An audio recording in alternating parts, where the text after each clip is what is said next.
बड़े बड़े पर्दा लगा करके, बड़े बड़े फोटो लगा करके इनका जन्म शताब्दी मना रहे हैं। वहीं बीजेपी के जो लोग हैं वो लोग भी इनका जो है बड़ा बड़ा फोटो लगा करके जननायक कर्पूरी जयंती बड़े हर्षोल्लास के साथ मना रहे हैं। क्या वो लोग छलावा तो नहीं कर रहे हैं?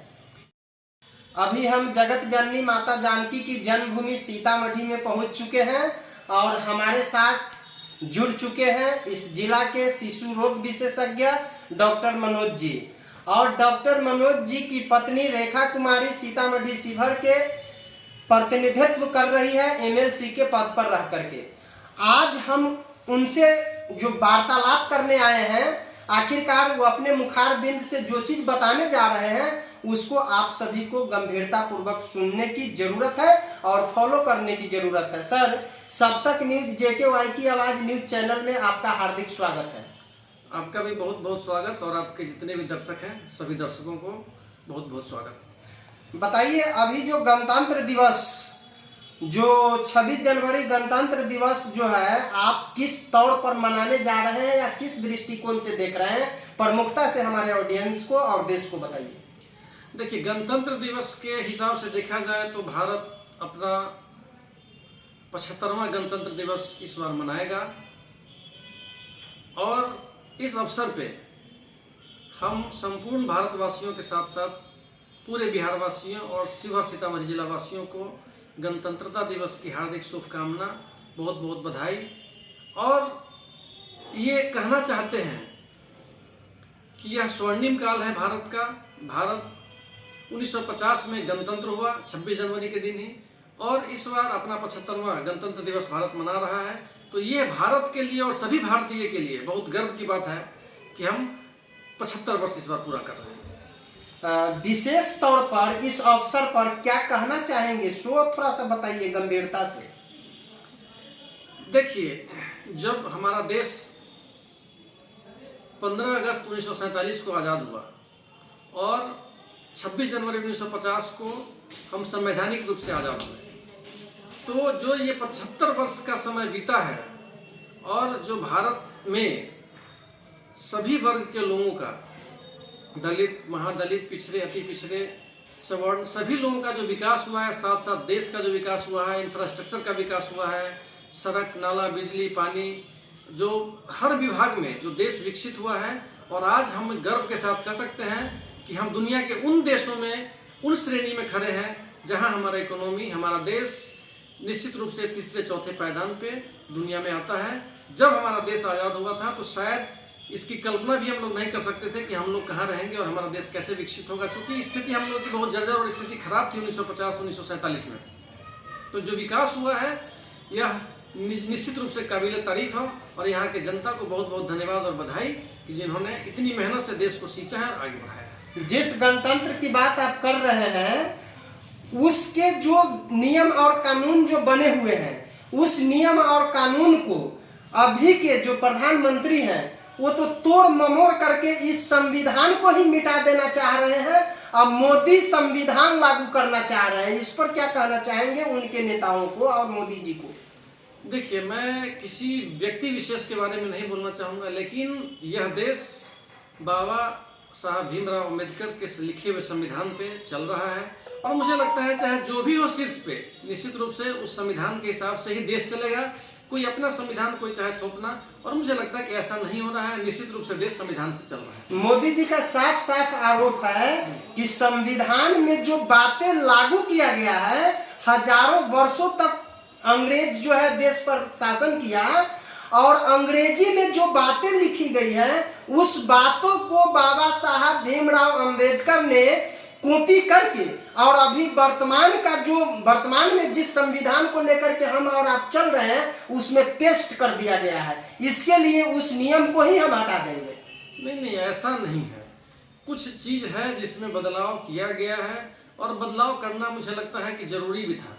आईपीसी के कुछ धाराओं में बदलाव हुआ है, ऐसा नहीं कि संविधान बदल दिया गया। आईपीसी की धाराओं में कुछ धाराओं में बदलाव हुआ है, ड्राइविंग लाइसेंस वगैरह में बदलाव हुआ। तो निश्चित रूप से समय की मांग है, शिक्षा नीति में बदलाव हुआ है। हर नीति में जो जहां जरूरत है समय के हिसाब से, क्योंकि 1947 में हमारा देश या दुनिया कहाँ था, 2024 में दुनिया कहाँ है, डिजिटल इंडिया या डिजिटल वर्ल्ड हो रहा है, तो निश्चित रूप से जो विकास हो रहा है, तो उस विकास के समानांतर, उस विकास के साथ, दुनिया के साथ चलने के लिए जो जरूरी बदलाव है वो होना चाहिए, और वही हो रहा है। क्या बीजेपी के लोग को आप ये कहेंगे जो बाबा साहब भीमराव अंबेडकर ने जो कुछ भी कहे उन सारी बातों को आप ग्राउंड लेवल पर उतारिए, तभी आप देश के लिए कुछ अच्छा सोच रहे हैं या बुरा सोच रहे हैं, इस पर क्या कहना चाहेंगे? नहीं, ऐसा नहीं है। देखिए, निश्चित रूप से बाबा साहब भीमराव अंबेडकर के लिखे हुए संविधान पे भारत चल रहा है। उसके बावजूद भी वो संविधान 1947 में लिखा गया, 48 में लिखा गया, 45 में लिखा गया। तो जो आज़ादी के बाद जिस संविधान को लिखा गया, और समय के हिसाब से, उस समय हम लोग कल्पना नहीं कर सकते थे कि मोबाइल फोन आएगा, उस समय कल्पना नहीं कर सकते थे कि इंडिया सैटेलाइट बनाएगा, इंडिया अंतरिक्ष में जाएगा। उस समय हम नहीं सोचते थे कि हमारी अपना जो एयरफोर्स का जो डेवलपमेंट है, या हमारा जो रक्षा के क्षेत्र में जो डेवलपमेंट है, इतना हम डेवलप करेंगे। तो कुछ कुछ बातें हैं, और जो चीज़ मैंने कभी आपको कहा कि नहीं, जो समय बीत रहा है, जो समय बदला है, और उस समय हम लोग ये सोच नहीं सकते थे कि सड़क की स्थिति इतनी अच्छी होगी, भारत में इतनी बिजली की व्यवस्था अच्छी होगी, स्कूल की स्थिति इतनी अच्छी होगी, स्वास्थ्य विभाग में जहाँ भारत के पास एक एम्स नहीं था आज़ादी के समय, आज दर्जनों एम्स है भारत में। तो ये सब समय के साथ साथ जब देश का विकास हुआ है, जितने भी लोग सत्ता में आए हैं, चाहे जिस दल के भी हों, अपने समय से निश्चित रूप से देश को आगे बढ़ाने का काम किया है। और वह काम उसी दरमियान, जैसे अभी मोबाइल आया है, तो साइबर क्राइम की व्यवस्था घटना घट रही है। तो जो व्यवस्था है उसके हिसाब से कभी कभी जरूरत है बदलने की, और सभी सांसदों की अनुमति से, या मैक्सिमम नंबर ऑफ संख्या जब पार्लियामेंट में हो जाता है जिसकी, तो लोकसभा और राज्यसभा में बिल पारित करा के कभी कभी संविधान को चेंज करने की या उसमें कुछ अमेंडमेंट करने की जरूरत होती है, वो होते रहता है। आपके जो सुप्रीमो है माननीय मुख्यमंत्री नीतीश कुमार जी, वो अभी इंडिया गठबंधन के प्रधानमंत्री का चेहरा बनने के लिए सब लोग सपोर्ट नहीं कर रहे हैं। इस पर बीजेपी के जो शीर्ष नेता है कमेंट करते हुए साफ साफ कह दिया है कि जो अभी रामलला का प्राण प्रतिष्ठा अयोध्या में करके हमने एक प्रमाण दे दिया है कि हिंदुस्तान पर मेरा 100% अधिकार है, नीतीश जी कहीं नहीं है। आप क्या कहना चाहेंगे?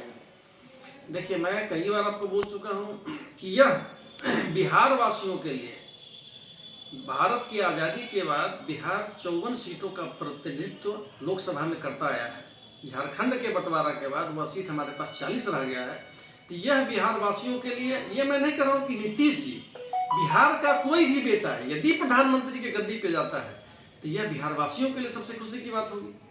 अब मोदी जी जो कह रहे हैं जो रामलला का प्राण प्रतिष्ठा करके हिंदुस्तान पर मेरा कब्जा है, इस पर क्या कहना चाहेंगे? देखिए, भगवान राम सबके लिए प्रिय हैं, सबके लिए आराध्य हैं। जो जिस धर्म से आते हैं, हम हिंदू धर्म से आते हैं तो निश्चित रूप से भगवान राम सबके लिए, हमारे लिए आराध्य हैं।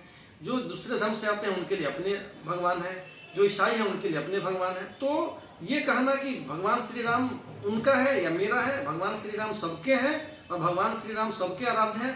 दूसरी बात जो आपने कहा कि नीतीश जी की, तो आज बहुत दिनों के बाद हमारी सरकार की जो डिमांड थी उसको केंद्र सरकार ने पूरा किया है। आज जननायक कर्पूरी ठाकुर जी के जयंती पे, स्वामी जयंती पे, आज भारत सरकार ने जो घोषणा किया है भारत रत्न देने का, उसके लिए हमको लगता है कि आज हमारे मुख्यमंत्री की लड़ाई सफल रही है। क्या ये जो जननायक कर्पूरी ठाकुर जी को भारत रत्न से जो नवाजा गया है, तो क्या आपके शीर्ष नेता बीजेपी में जा रहे हैं इंडिया गठबंधन को छोड़ करके? मैंने ये नहीं कहा, मैंने कहा कि जो हमारी पार्टी की, जो हमारे नेता का डिमांड था काफी दिनों से, वो आज डिमांड पूरा हुआ।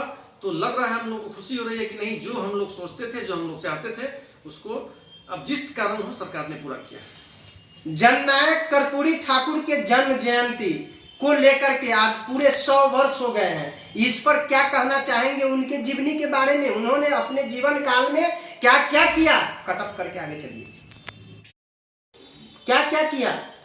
देखिए, मैं आपको बता रहा हूँ कि सबसे पहले जब भी हम बात करते हैं जननायक कर्पूरी ठाकुर जी की, तो सबसे पहले ये दिमाग में आता है कि एक गरीब, एक वंचित, एक शोषित, एक दलित, एक कमजोर वर्ग का बेटा भी लोकतंत्र में, लोकतंत्र के राज में एक मुख्यमंत्री की गद्दी तक पहुंच सकता है।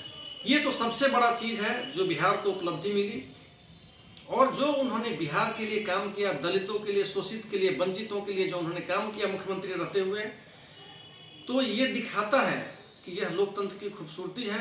एक छोटा सा परिवार से आने वाला व्यक्ति भी ऊंचे पद तक अपने बुद्धि के बदौलत, अपने बल के बदौलत, अपने धन के बदौलत नहीं, अपने कर्म की बदौलत और लोगों के सहयोग से, लोगों के दिलों पे राज करके मुख्यमंत्री की गद्दी तक पहुंच सकता है। ओबीसी कैटेगरी में जो भी लोग आते हैं या ईबीसी कैटेगरी में जो भी लोग आते हैं, तो एक तरफ आपके इंडिया गठबंधन के लोग कहते हैं कि ये मेरा है, इस पर मेरा अधिकार है, हम इनके बड़े बड़े पर्दा लगा करके, बड़े बड़े फोटो लगा करके इनका जन्म शताब्दी मना रहे हैं। वहीं बीजेपी के जो लोग हैं वो लोग भी इनका जो है बड़ा बड़ा फोटो लगा करके जननायक कर्पूरी जयंती बड़े हर्षोल्लास के साथ मना रहे हैं। क्या वो लोग छलावा तो नहीं कर रहे हैं?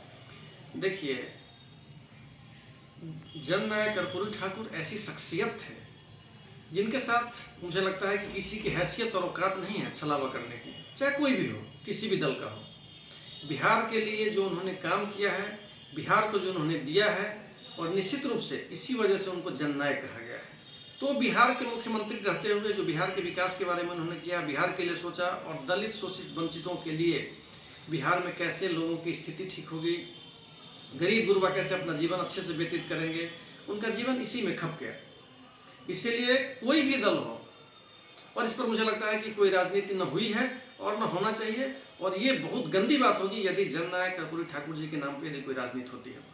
चलिए, आप अंतिम संदेश सीतामढ़ी जिला वासियों सहित, शिवहर जिला वासियों सहित इस देश को क्या देना चाहेंगे? एक बार फिर 75वें गणतंत्रता दिवस के अवसर पे हम जितने भी भारतवासी हैं, बिहारवासी हैं, सीतामढ़ी शिवहर वासियों को तहे तहे दिल से गणतंत्रता दिवस की हार्दिक शुभकामनाएं और बधाई देना चाहते हैं, और पूरे देशवासियों को ये नम्र निवेदन और विनती करना चाहते हैं कि ये हमारा राष्ट्रीय पर्व है, इसको हर्षोल्लास और शांति के साथ मनाइए, और इस बात पर गौरवान्वित होइए कि 26 जनवरी 2024 को भारत अपना 75वां गणतंत्रता दिवस मना रहा है, और इसी तरह विगत 75 वर्षों से जो हमारे देश का विकास हुआ है वो इसी तरह निरंतर चलता रहे, और एक बार निश्चित रूप से भारत विश्व के शिखर पे आए और लगे कि भारत भी विश्व का प्रतिनिधित्व कर रहा है, और इस बात के लिए पूरे भारतवासियों को गर्व। जी, तो आप देख रहे थे सब तक न्यूज, JKY की आवाज न्यूज चैनल को। न्यूज को पूरा देखने के बाद लाइक करिएगा, कमेंट करिएगा और आगे की ओर शेयर कर दीजिएगा। हम नेक्स्ट बातों से आपको दूसरे एपिसोड में अवगत कराएंगे, और आप बने रहिएगा मेरे साथ। अब तक के लिए जय हिंद।